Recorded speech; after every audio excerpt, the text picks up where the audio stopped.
Quincy Biffle there in the 16 car last week's winner in Michigan.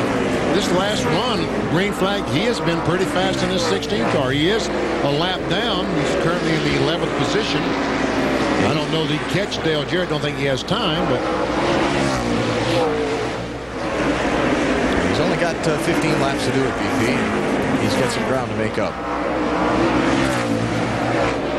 So up front, question is, will Dale Jr. get hung in any traffic? If so, is it enough to help Ryan Newman? The answer is probably not, as Newman is about a straightaway behind him at this point. These guys have been at it for about 50 to 75 laps right here. With Robbie Gordon in 31, Mark in the 6, Sterling in the 40. You got McMurray right there in the 42. It's all, these guys have been racing hard. And Mark realizes, well, that's 3 points in that 31 car in front of him if he can just get by. Mark is racing Robbie for 12th place. Sterling Marlin not racing with these guys for lead lap spots, but Marlin is racing the 42 and the 97 of McMurray and Kurt Busch right behind him. And then you've got Matt Kenseth, and then the leader, Dale Jr., closing quickly on all of them.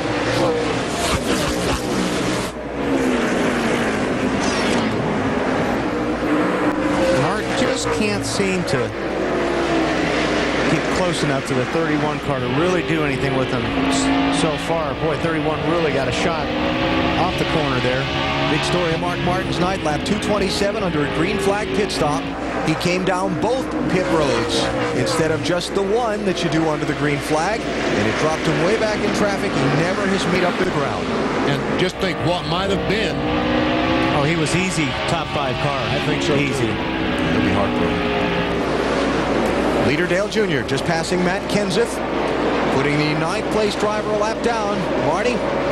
An even more impressive night, considering, Alan, on the first stop of the night, they made a wedge and air pressure adjustment. On the second stop, they undid what they did on the first stop. Since then, only 2 air pressure adjustments for the 8 car. It's been awesome from the beginning. Much needed night of recovery for this Budweiser racing team from Dale Earnhardt Incorporated. Dale Earnhardt Jr. last one on May 15th in Richmond, Virginia. Led the championship after 9 races this season. Was second after 5 more. Dropped to 3rd at the Pocono race. Sorry, Alan, but I'm looking at stuff out the window. Yeah, Matt Kenseth got bumped and there's the retaliation bump. Yeah. Boy, he had the 17 way out of shape coming off of turn 2. They got away with it. So anyway, about Junior. I'll let you know if anything happens out here. One of those kind of things. Just thinking back to July 18th, the day that he was burned in that fire in the sports car race, the morning of the sports car race out in Sonoma, California. What a tough journey it's been for the young man. I remember watching him walk into the garage area in New Hampshire, limping badly, the neck bandaged, wondering probably in the back of his mind if he'd thrown his chance at a championship away or how badly he'd hurt it. Certainly they've had reason to question that over the last month and a half. But that's one good thing about this new point system that NASCAR has put in place to chase for the NASCAR Nextel Cup. He could loaf a couple of races when he was hurt, and he still is in contention. I'll tell you what, it's great. These next 2 weeks are going to be a lot of fun. There's a lot of pressure right now on top 15. Coming around to 2 to go for Dale Earnhardt Jr. He will have led 294 laps tonight of the 500. His father won here 9 times. He's trying for his first. And what he does not want to see is white flag this time by. A caution flag. Let me get that white flag, he said. Please let me get that white flag. And here it is, final lap for Dale Earnhardt Jr. 160,000 here at Bristol on their feet. Heavily partisan crowd at a place where his father had so much success. He won the Daytona 500 earlier this year. He'll add another of NASCAR's majors to his resume tonight as Dale Earnhardt Jr. wins the Sharpie 500 at Bristol. Hey! That's awesome! Good job, Yuri! Hell yeah! I'll tell you, this place is it is a special win for these guys. This is a tough place to win a race.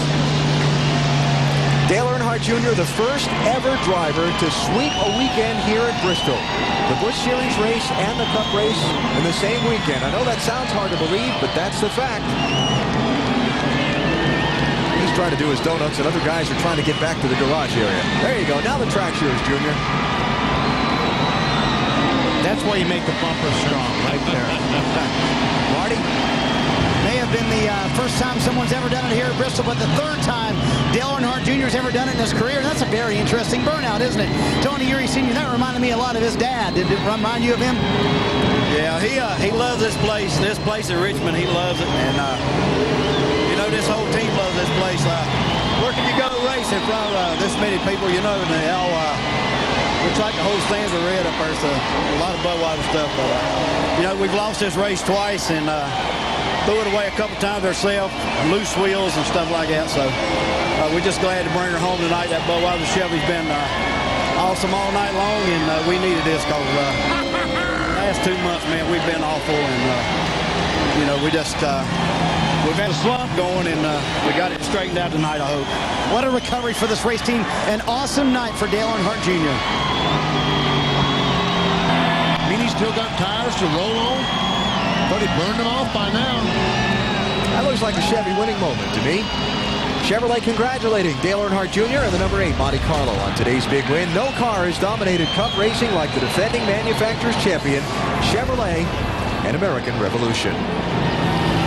Junior going to roll up onto the roof into victory lane. We'll talk with he and the other top finishers in the Sharpie 500 when TNT returns to Thunder Valley.